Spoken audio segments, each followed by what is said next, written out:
mo sa buhay. Ngayon, makita ko kayong dalawang magkapatid na maayos na, pamilyado na. Doon okay na ako. Yun ang pangarap ko. Lalo sa'yo. Nak, baka mamaya ka pa, ma.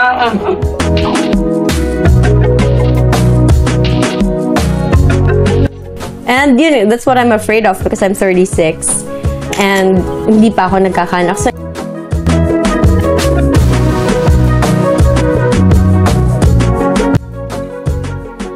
Kapuso actress na si Bia Alonso natakot sa sarili matapos magkahiwalay sa huling kasintahan nito na si Dominic Roque. Kung bago lang kayo dito sa aking YouTube channel, huwag kalimutan mag-subscribe at pindutin nyo na rin ang notification bell para ma-notify kayo sa ating susunod na video. Maraming salamat!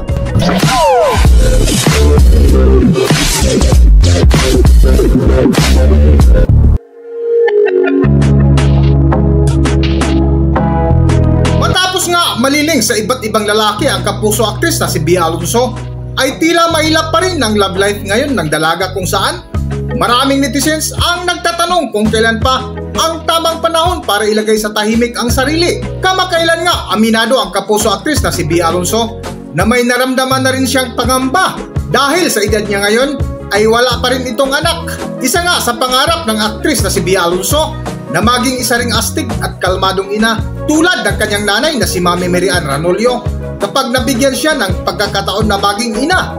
Ano pang pangarap mo sa buhay? Ngayon, makita ko kayong dalawang magkapatid na maayos na, pamilyado na. Doon okay na ako. Yun ang pangarap ko. Lalo sa'yo. Nak, baka mamaya ka pa, ma.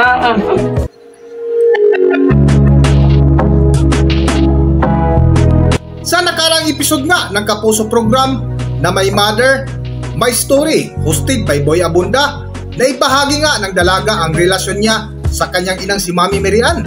Kwento nga ni Bia Alonso, napakalaking bahagi ng kanyang buhay ang inang si Mami Marian na humubog sa kanya kung ano at sino siya ngayon. Bukod sa pagiging mag-ina, parang mag-BFF din daw ang turing nila dahil hindi naman ganun kalayo ang kanilang mga edad.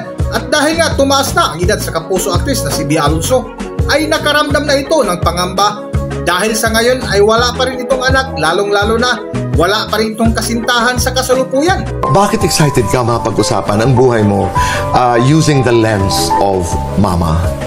feeling ko kasi I get all the credit, but honestly, we're partners in life. She's like my best friend, she's my business partner. She's not only is she a good mother, but also she really is a good mentor to me. I am Bea Alonso.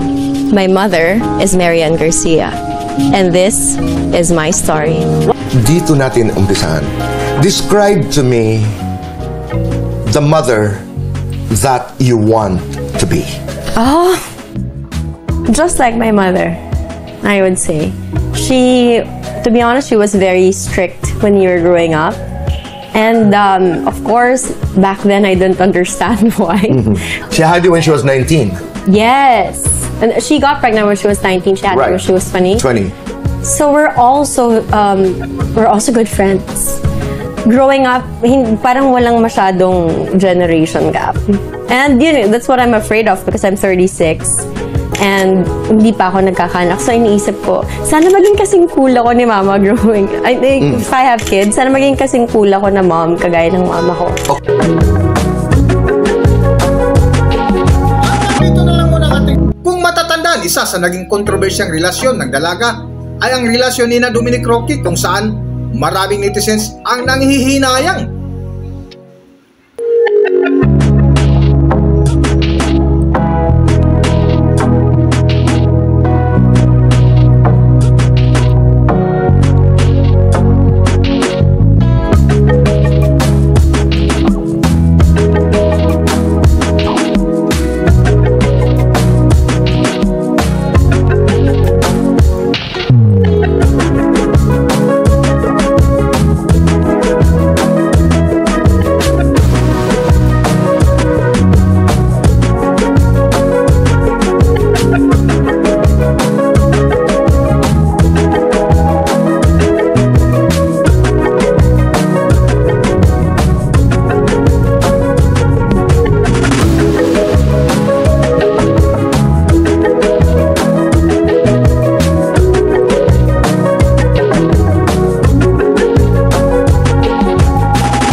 nagustuhan nyo, huwag kalimutan mag-subscribe at pindutin nyo na rin ang notification bell para ma-notify kayo sa ating susunod na video. Maraming salamat!